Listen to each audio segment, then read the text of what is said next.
Assalamualaikum warahmatullahi wabarakatuh. Perkenalkan, nama saya Nadila Humairo. Di sini saya akan melaksanakan tugas SP semester pendek yang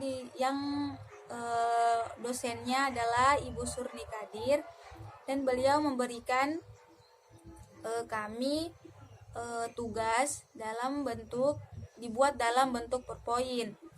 Jadi di sini saya akan membacakan mulai dari bab 10 sampai bab 16. Langsung saja saya ke materinya. Bab 10, Agama dan Masyarakat. Menurut para ilmuwan sosial, kehidupan manusia yang terbentang sepanjang sejarah selalu dibayang-bayangi oleh apa yang disebut agama.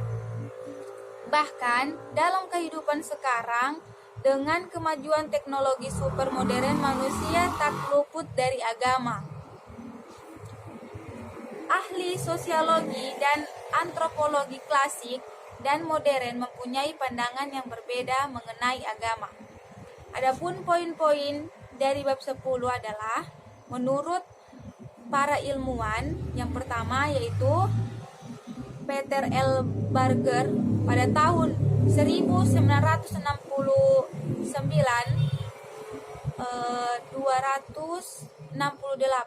melukiskan agama sebagai suatu kebutuhan dasar manusia karena agama merupakan sarana untuk membela diri terhadap segala kekacauan yang mengancam hidup manusia. Yang kedua, menurut Malinowski pada tahun 1954 menyatakan tidak ada bangsa bagaimana primitifnya yang tidak memiliki agama dan magi.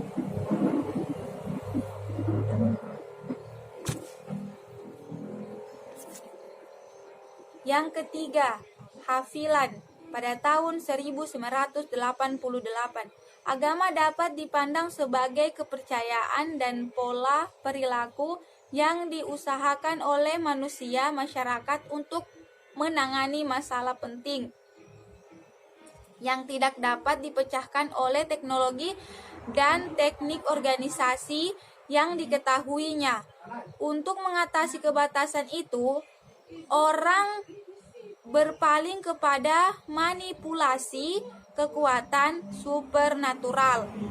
Yang keempat, menurut Auguste Comte pada tahun 1855 yang dipandang sebagai bapak sosiologi, menyodorkan pandangan sekuler bahwa agama merupakan suatu tahap evolusi.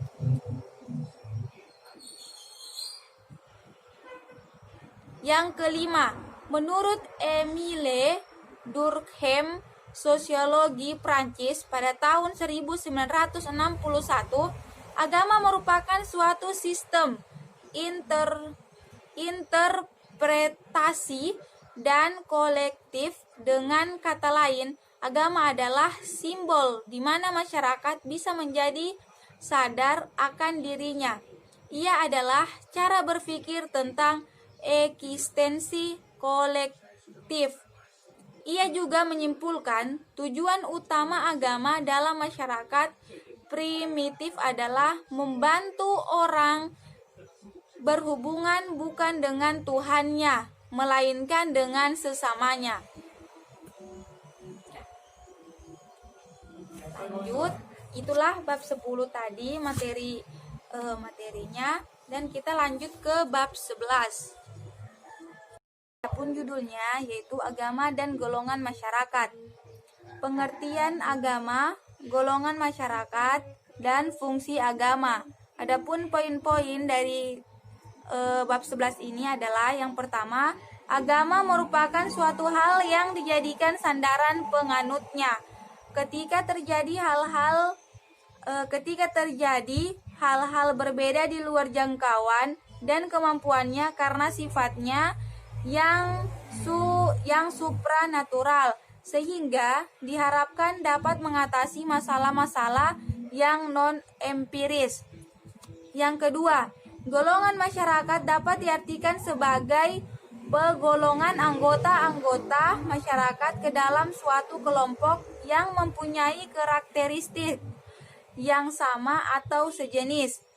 Dalam kamus sosiologi dinyatakan sebagai orang-orang tertentu dalam suatu masyarakat yang didasarkan pada ciri-ciri mental tertentu. Yang ketiga, fungsi agama adalah mengatasi persoalan-persoalan yang timbul di masyarakat yang tidak dapat dipecahkan secara empiris karena adanya keterbatasan kemampuan dan ketidakpastian. Oleh karena itu, diharapkan agama menjalankan fungsinya sehingga masyarakat merasa sejahtera, aman, stabil, dan sebagainya. Pengaruh agama terhadap golongan masyarakat. Adapun poin dari pengaruh agama terhadap golongan masyarakat ini hanya satu. Yang pertama, untuk mengetahui pengaruh agama terhadap masyarakat ada 3 aspek yang perlu dipelajari, yaitu kebudayaan. Yang pertama yaitu kebudayaan, yang kedua sistem sosial, dan yang ketiga kepribadian.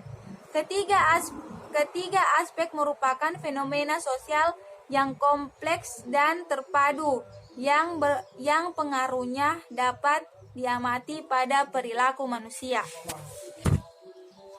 Peranan pemimpin agama dalam pembangunan. Adapun poin-poinnya terdapat 3 poin.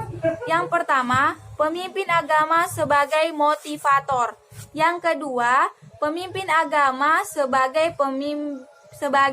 pembimbing moral. Yang ketiga, pemimpin agama sebagai mediator.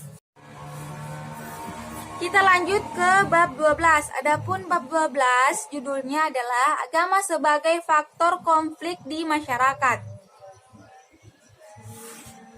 Sepintas tema di atas kelihatan sangat paradoks. Di satu sisi, agama dipandang oleh pembelakunya sebagai sumber moral dan nilai. Sementara di sisi lain dianggap sebagai sumber konflik. Meminjam istilah Afif Muhammad. Menurut istilah Afif Muhammad, agama acap kali menampakkan diri sebagai suatu yang berwajah ganda. Hal itu yang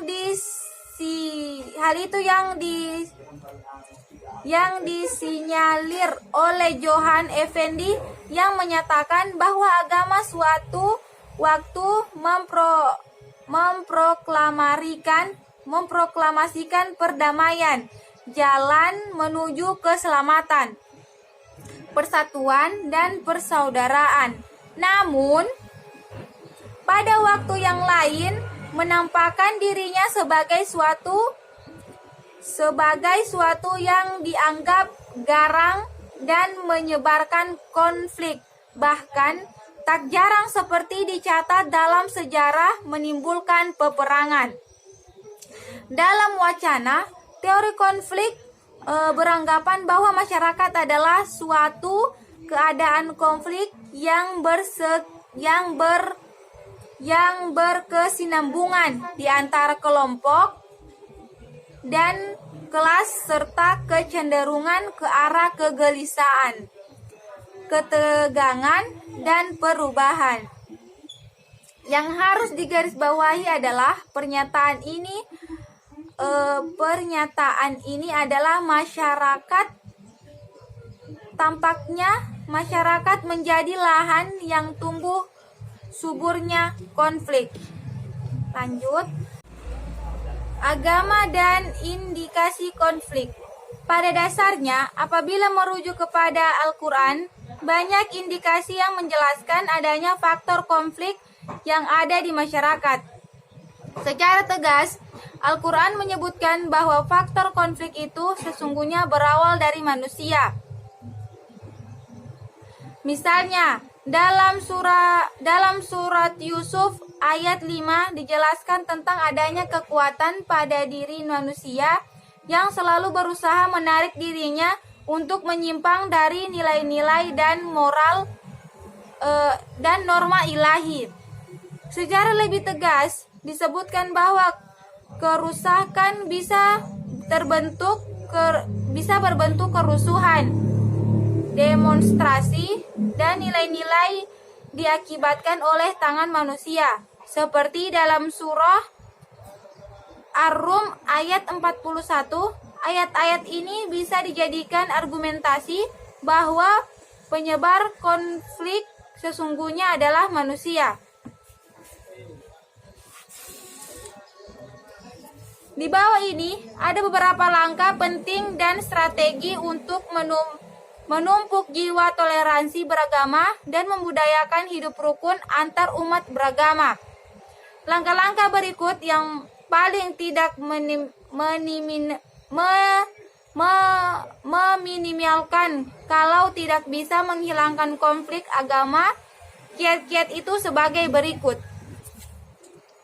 Yang pertama, menonjolkan segi-segi persamaan dalam agama, tidak memperdebatkan segi-segi perbedaan dalam agama. Yang kedua, melakukan kegiatan sosial yang melibatkan para pemeluk agama yang berbeda. Yang ketiga, mengubah orientasi pendidikan agama yang menekankan aspek sektoral fikhiyah menjadi pendidikan agama yang berorientasi pada pengembangan aspek universal Robbiniyah. Yang keempat, meningkatkan pembinaan individu yang mengarah pada terbentuknya pribadi yang memiliki budi pekerti yang luhur dan akhlakul karimah. Yang kelima, menghindari jauh-jauh sikap egoisme dalam beragama sehingga mengklaim diri yang paling benar. Kita lanjut ke bab 13. Bab 13, agama dan pelapisan sosial. Agama dan pelapisan sosial adalah dua hal yang berbeda. Walaupun demikian, membicarakan keduanya dalam satu bahasa atau topik tetap akan mempunyai aspek-aspek positif dalam kajian akademis. Bahkan, lebih jauh bisa menemukan hal-hal yang baru dalam bidang keagamaan. Pernyataan ini tidak lepas dari anggapan bahwa agama dan masyarakat dalam pengertian lapisan sosial diduga sebagai dua unsur yang saling mempengaruhi satu sama lain. Agama didefinisikan sebagai sistem kepercayaan yang di dalamnya meliputi aspek-aspek hukum, moral, budaya, dan sebagainya.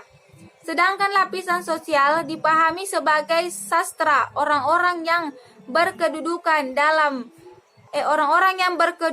sama dalam kontinum rangkaian satuan suatu sosial.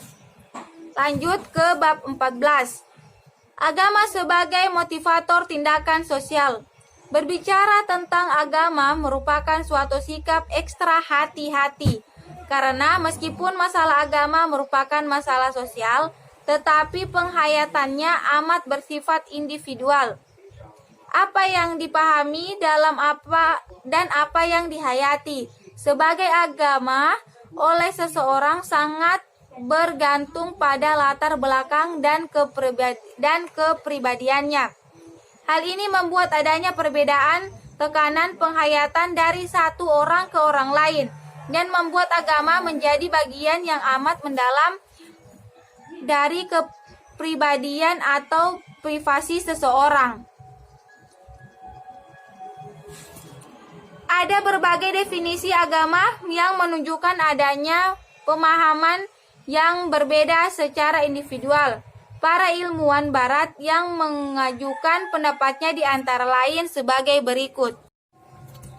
Yang pertama, Walsh yang mengatakan bahwa agama adalah suatu kepercayaan tentang makna terakhir alam raya.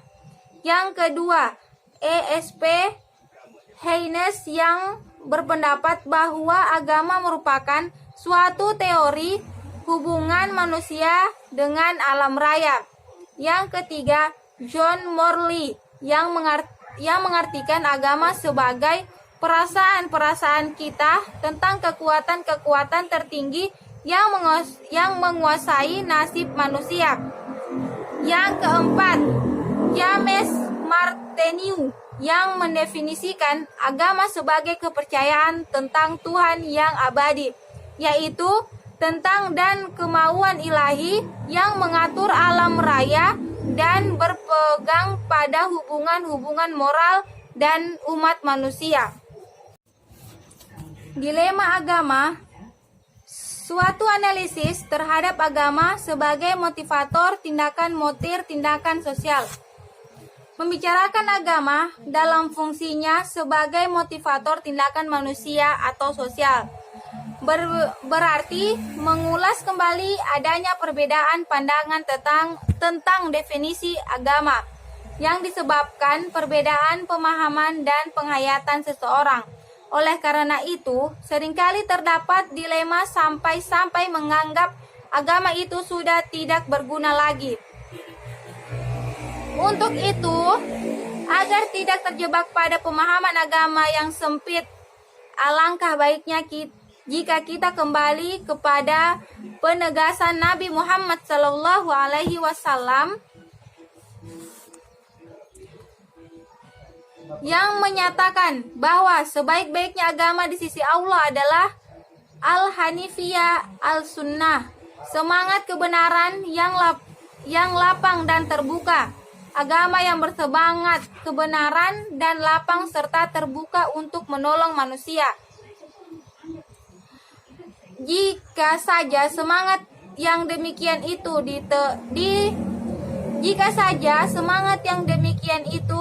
diterapkan pada tataran kehidupan sehari-hari, agama bisa menjadi mendorong semangat sebagai setiap tindakan sosial. Lanjut ke bab 15. Kerukunan antar umat beragama. Kajian sosiologi terhadap pluralisme agama di Indonesia.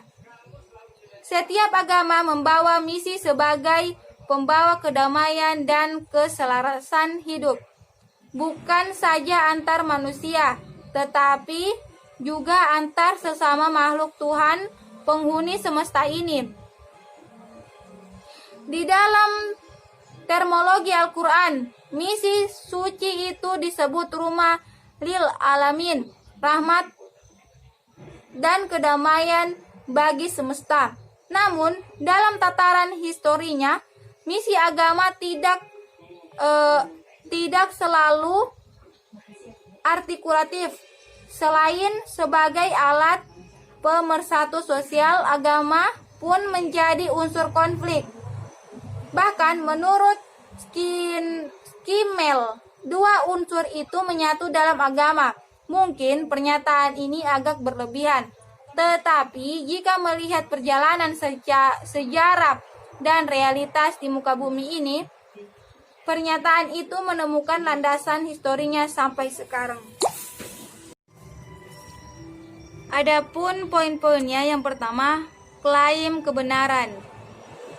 Setiap agama memiliki kebenaran, keyakinan tentang yang benar didasarkan pada Tuhan sebagai satu-satuan sumber kebenaran. Dalam tataran sosiologis, klaim kebenaran berubah menjadi simbol agama yang dipahami secara subjektif, personal oleh setiap pemeluk agama. Yang kedua, Islam dan pluralitas agama. Al-Quran sebagai wahyu Allah dalam pandangan dan keyakinan umat Islam adalah sumber kebenaran dan mutlak benarnya. Meskipun demikian, kebenaran mutlak itu tidak akan tampak manakala Al-Quran tidak berinteraksi dengan realitas sosial, atau menurut Quraisy sahib dibumikan, dibaca, dipahami, dan diamalkan. Yang ketiga, kerukunan antar agama. Konsep kerukunan antar agama pernah dirumuskan dan ditetapkan oleh pemerintah Orde Baru dengan melibatkan semua tokoh-tokoh agama yang ada di Indonesia selama masa Orba. Relatif tidak ada konflik antar pemeluk agama yang berbeda.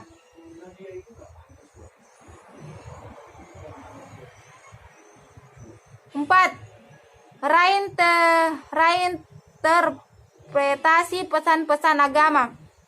Agar Islam bisa memerankan fungsinya sebagai dialegestif konstruktif sebagaimana telah diluaskan di atas, perlu dikembangkan program reinterpretasi pesan-pesan agama.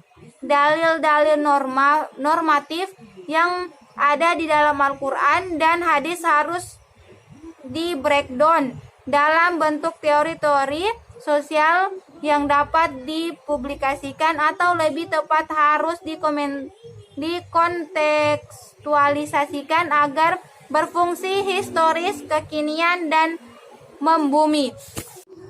Yang kelima, dialog antar agama. Salah satu bagian dari kerukunan antar umat agama agar komunikatif dan terhindar dari perbedaan teologis antar pemeluk tokoh agama. Maka pesan agama yang sudah direinterpretasi selaras dengan universalitas kemanusiaan menjadi modal terciptanya dialog yang harmonis. Kita lanjut ke bab 16. Agama dan modernisasi. Agama dan modernisasi sering menjadi fokus kajian para sarjana sosiologi dan antropologi sejak awal abad ke-18. Mereka tertarik membicarakan bagaimana nasib agama ketika berhadapan dengan modernisasi yang sedang melanda semua masyarakat di dunia ini. Hampir semua sarjana sosiologi dan antropologi menganggap bahwa ketika agama berhadapan dengan modernisasi, ia akan tersisihkan perannya sebagai faktor legitimasi utama dalam masyarakat, digantikan oleh lembaga-lembaga kemasyarakatan yang dibentuk oleh masyarakat itu sendiri yang didasarkan pada ilmu pengetahuan. Dalam hal ini, modernisasi selalu berakibat munculnya sekularisasi dalam keberagamaan dan individualisasi dalam hubungan sosial pada masyarakat tersebut. Ya, itulah tadi saya telah memaparkan materi saya mulai dari bab 1 sampai bab 16. Saya Nadila Humairo berterima kasih kepada Ibu karena telah memberikan kami tugas SP ini. Sekian dan terima kasih. Assalamualaikum warahmatullahi wabarakatuh.